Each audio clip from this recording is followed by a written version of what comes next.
What if you learned that you were the difference between making $50,000 in a week versus $50,000 in a year?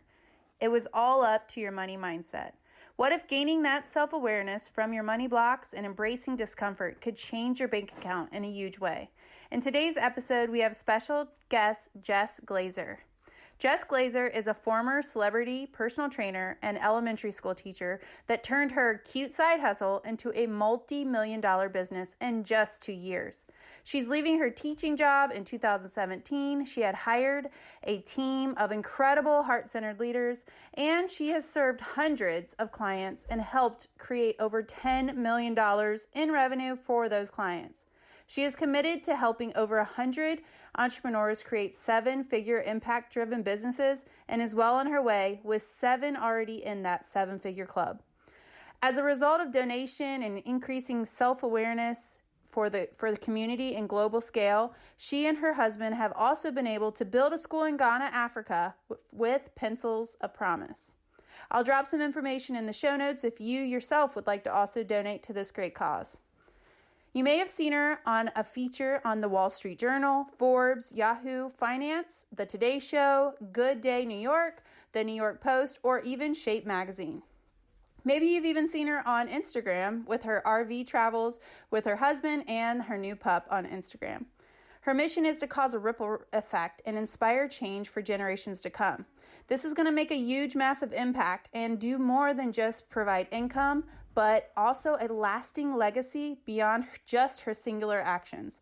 I'm really excited for you guys to meet Jess Glazer on today's show and learn how you yourself can take steps to move from making those 50K years into 50K weeks. All right, let's go. Welcome back to Control the Chaos Mama, where this is life and launch strategy for the ADHD entrepreneur and the overwhelmed mom, the creative rebel, and all the things. And so today we have a special guest. We're actually going to talk with Jess Glazer, and she is a business mentor and coach, and she helps so many women, really men too, actually, don't you? Men and women make money. And that is what all this is going to be for this episode. I'm really excited because I've been following her for quite some time. She has a group program, and really her story is pretty amazing. She's going to help us teach you and show you how some of the steps that she went from being a teacher, which I totally resonate with, and making 50K during the whole entire year to now being able to do 50K in a week. So welcome to the show, Jess. Thank you so much for having me. I'm so excited to be here. I'm excited for us to learn more about your story and how in the world you could do this, because this timeline is pretty. It is. That's the kind of forward is from cute side hustle to multiple 7 figures in 2 years. But really, I mean, it was quite longer than that behind the scenes. Yeah. And a lot of people don't talk about, you hear how people are talking about so much is underneath, and how a lot of this change is almost like pre-work, the inner work, before it even meets the outside. Almost like you got to think about the change and then try the change, build some confidence. So I'm really looking forward to figuring out what happened in that time. So during the 2 years or during the full, 8? I mean, really, I went from an elementary school teacher, like you said, to being an entrepreneur, which is not something that I ever sought out to be. I never knew what an entrepreneur was. We don't have entrepreneurs in the family. It happened organically and accidentally through lots of different lives that I've lived. So I went to school for my doctorate of physical therapy. I was in the fashion industry for a while, lived on my brother's couch in Manhattan in New York City for a year, found myself working as an elementary school teacher for 8 years. And while I was a teacher, I had a lot of these cute side hustles during the nights and the weekends to sort of fill my time and fill my cup, if you will, because I didn't really feel totally fulfilled. In 2012, I started doing some bodybuilding competitions, and my coach was in Massachusetts, but I was in New Jersey. And so that was the first time I experienced this kind of digital coaching world that I didn't know about. And being a trainer at the time, I had been a trainer for about 15 years. I had this light bulb moment of, well, I can do this too. And maybe I can make some cash on the side of my $50,000 a year, which was barely making ends meet. So in 2013, I started emailing clients across the country and globally, and they would mail me an actual check in the mail because I didn't have anything set up. I didn't have a business or payment processor or anything, but that's where it really started. And then it went into kind of blogging and paid ebooks and paid Facebook groups and paid challenges.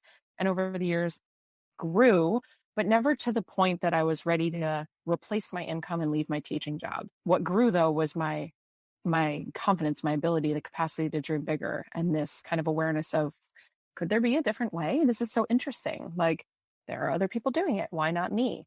And so I had this moment in 2016, driving to work, listening to a podcast that really shifted my life. And I'm happy to share that quick little story if you'd like. Yeah, I'm really curious. Like, everyone's probably like, what's the podcast? It sounds, first of all, I was like, oh, she's multi-passionate. It's okay to actually like see where this road leads you and then pivot if as needed. That's why, honestly, I really love podcasting. I feel like it lets you be you. And really, all of your forums could do that if we let them. But it's like we don't. We almost think that we have to start from scratch and then go all in. And then we feel like we're an imposter and all that. And I feel like it doesn't have to be that way. You could just allow yourself to learn and grow and let it be okay. Yeah. It's a process, you know? So, Absolutely. yeah. I mean, growth. What was the story and what is the podcast? We have to know. I actually don't remember the podcast. I wish I did. It was a man interviewing a woman, and she was a teacher, and she made jewelry and sold it on Etsy. And she wanted to go all in on her jewelry line, but was scared because she had great benefits and summers and pension. And so he said to her, what would you do? What would it look like if you gave yourself a year to do the jewelry thing and it didn't work out? What would be the worst case scenario? And she said, well, I'd go back to teaching. I've been a teacher for 10 years. I don't know where or what district, but I'd go back to teaching. Mind you, this was my 8th year, driving to work, coffee in hand. And his response changed the entire trajectory of our life. He said, oh, how does it feel to wake up every day and live in your worst case scenario? Ooh, repeat that again. That was really good. How does it feel to wake up every day and live in your worst case scenario? And so it hit me like a dagger, and I just pulled the car over. I was crying. I texted my husband. I said, I don't think I can do this anymore. And this was October of 2016. Now, teaching, 7-minute commute, beautiful home in New Jersey, like that wasn't my worst case scenario, but it definitely wasn't my best case scenario. And I had been feeling like I was living in somebody else's story for a while.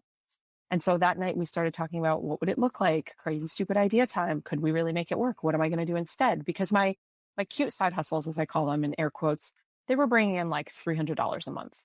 It was not replace your income type of money. Mm-hmm. And so we sort of just made a plan. And by January 2nd of that year, 2017, when I went back to school after winter break, I walked into my principal's office and resigned. And he was much like a father figure, and he was shocked. He couldn't believe it. 8 years in. Well, your husband must be getting transferred. Where are you guys moving to? I said, we're not moving. Like, that's not what happened. I can't do this anymore. And he advised me that he thought it was a bad idea as a parent of a child nearly my age. And it was, yeah, but this is what we're going to do. We're going to figure it out. And if it doesn't work, I know that I can come back to teaching, or I can go be a personal trainer, which I was already on the nights and weekends, or bartender, waitress, or work at the front desk of a gym. There were so many different options that I had been limiting myself to think that it's teaching or nothing. It's teaching, or all of a sudden, what do we think? Everything's gone. You just go from having all of this stuff to then being homeless and not having shelter or food. The gap is really big. And that's not going to happen overnight. So there's so many things you can do in the meantime. So what I did was I committed to, I will do whatever it takes for me to make ends meet. And I'm going to put my ego aside. And I might take a job that I think that I'm better than or beyond. I was 33 at the time, married. I'm an adult. So I've already had multiple college degrees, right? So to put my ego aside and say, I'll take jobs that I don't maybe want to. I'll do things that I think I'm beyond. I'll ask for help, even though I feel like I should know. And I'll get in rooms that make me wildly uncomfortable. Well, and it sounds like kind of like the quote you just said, to where it's like you have done almost that fear setting exercise where you figure out like, well, what's the worst thing that can happen? And stay there for a second. Like, is that okay? So if that happens, then I've made a plan. Like, you almost have an escape route. And so you clearly didn't have to escape. Tell us through the timetable of like, okay, so you left your job, and did you have that burn the boats moment where you're like, this is working no matter what? Is that what helped you to kind of push that other gap of the little wins through the side hustles and confidence? And you have some clients on the side too, like burn the boats, like this is happening and it's going to be enough for us to build making all of this money and helping other people make money too, and a big impact. So where is that? Because I feel like that's the gap that a lot of people really have trouble leaping across. It's like when it's not all or nothing, or when it's a safer, I can look over the ledge and maybe hang my feet over, but to actually try to jump and go across it is, I feel like, a scary part. But it's so interesting. I think I have burned the boats, if you will, a couple times, but the one that was the hardest was actually not leaving my job as a teacher and going all in on entrepreneurship. It was later in the story. So when I left my job as a teacher, you're talking about the ledge. We talk about jump, just leap, your wings are on the way down. And I don't feel that I did that. I don't feel that it was this brave jump into faith of growing my wings. It was more discomfort in the life that I was in and feeling very small and just that I couldn't breathe anymore. It was like I had no other choice. It wasn't, I'm going to go be brave and try this thing. It was, this isn't working for me anymore. Like, I don't want to live in this life. But when I did leave teaching, of course, that was definitely a burn the boats moment of I had no income. I really had no income. However, I did very quickly replace that. The week we moved to New York City, I replaced it with a job as a trainer. So did I really burn the boats? Not really. I just replaced my job with a job, which I didn't recognize until almost a year later when a mentor of mine held a mirror up and was like, yeah, I'm really proud of you, but also you didn't do it yet. Like, you haven't actually done it. So it wasn't without, it was probably about 6 months later. And what had happened when I finally burned the boats and I put down 50% of my personal training clients and I like cut my roster in half and I really put my energy into my online business, we went from cute side hustle still a couple $1,000s a month to multiple six figures. And then in doing that, a lot of the people in my industry in New York were asking me, well, how did you build this business? What have you learned over all these years? Can you teach me? This is pre-pandemic, 2016, 2017. I'm on Zoom all day. Not everybody's on Zoom. So a lot of my peers in New York were asking me, what are you doing behind the computer? What is that? What are these things you're selling? How do you make so much money? And so just naturally, I started teaching friends for free. One friend turned into 3, then 5, then 7 of us behind my laptop every Thursday. And I'm like, wait a minute, I think I need to charge you. So that was another time I burned the boats where I put down all of my health and fitness after 18 years working as a trainer, working so hard to get into all the magazines and covers and TV, Today Show and all of that. And I put it all down and I shut down all of the health and fitness stuff. And I did a massive pivot into business because my friends and clients were getting crazy results. And I was like, okay, I have to help more people. And so I think it wasn't until the end of 2019, maybe even January of 2020, I just finally put everything in fitness down because I was doing both for a while, fitness and business, and then scaled to multiple 7 figures. so it's almost like you had to make the space for the rest of the people to come. Like before, they probably weren't even, it's you want these clients to come, but are you making the space for them to come? Like, when would you take clients? You know what I mean? Like when, because I think a lot of times we think the clients will come and then we'll make the space, and it's provide the space first. That's pretty tangible. Basically, make the spot for your schedule for the people to come. And then what's the next step did you do? Did you get a coach? Obviously you mentioned already that you embraced discomfort, got around probably some people where you could absorb and up-level your own personal development. But what was the next thing after that, do you think? Yeah. So I hired my first business coach in 2014 and I've always had one, different ones, different masterminds, different coaches and mentors, different types of programs. But yeah, I've had a coach since 2014. So it's been a while, but continue to just stretch myself, set bigger goals, make more impact, get in front of more people, start speaking on stages, doing a lot of podcast tours, create programs and products that were just what my clients and my audience was asking for. I'm a huge advocate of not building something until people have actually purchased it. And that's something that we teach within Empower, which is our signature program. So when a client asks, or when you want to create something, I'm really in the camp that you sell it first and then you build it as you go for that first round and build it live, allow the clients to help you navigate really the time, the pacing, the direction, even though you might have a framework or like a skeleton in your brain.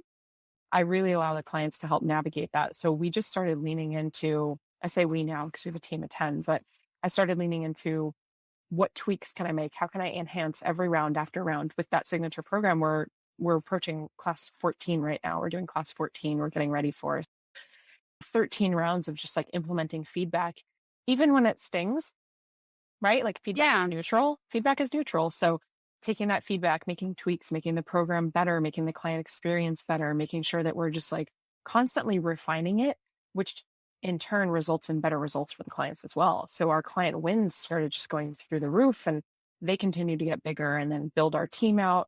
And what we've really focused on the past year is building a machine that makes us money rather than just myself as a coach or like a singular product that makes us money. So we're looking to build a machine that makes money as opposed to just, yeah, I launched this course and it makes money. Congratulations on 14. That's amazing.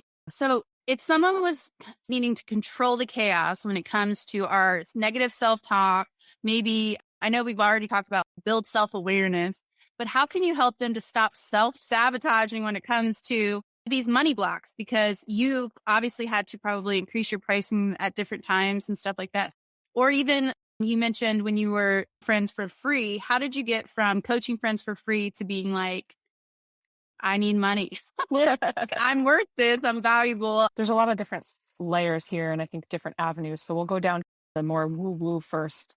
So it's understanding your own relationship to money and with money and around money and the stories and the beliefs and just the generational beliefs that you have around money and really looking at it face to face and deciding, is that yours? Is that belief yours? And if not, would you like to change it? So if you would like to change it, and I'll give you an example, money doesn't grow on trees, or money is the root of all evil, or you have to work really hard to make money, whatever it might be, what that belief is that you've been passed down society, generations in your family, is that yours? Do you truly believe it? If not, if you want to change it, and you get to rewrite it. But it's funny, we learn that thoughts become things, and they don't. Before thoughts, there's beliefs. Beliefs is actually the deepest in with all the pattern of the 6. So it's beliefs, thoughts, feelings, decisions, actions, results. And so beliefs is the deepest core. And so we get to rewrite those stories. And so you can rewrite them based on your own evidence. And if you don't have evidence of whatever it is that you want to rewrite, then can you look externally and see someone else that's done it or has it or created it? So is there external evidence that like it's been done? It's actually true a different way. Someone that's very wealthy and they're a great person. They're not evil. And if so, then you can start to rewrite your belief. The second thing would be tuning your financial thermostat. And would be the equivalent to when I was a teacher, my financial thermostat, my ceiling, my glass ceiling, my cap was $50,000. Now, whether I won the lottery or made a bunch of money or lost a bunch of money, I was always cycling around $50,000. It didn't matter how much money was in any of my accounts. I would spend or use, or something in my life would happen where it would require me to spend more, or I'd want to invest. And I just cycled around 50,000, which the funny thing is, I didn't choose that number. My board of education chose that number. But because they chose that number and I was put into kind of this box of 50K, that was my thermostat. I didn't really believe or embody, I didn't calibrate to a level where I felt that I could play with more money. And so until I was able to tune that financial thermostat and tweak it and make it higher, was I able to elevate that number, which is why so many times people that win the lottery end up bankrupt like quickly, or they lose everything that they won within a year or 6 months or 2 years.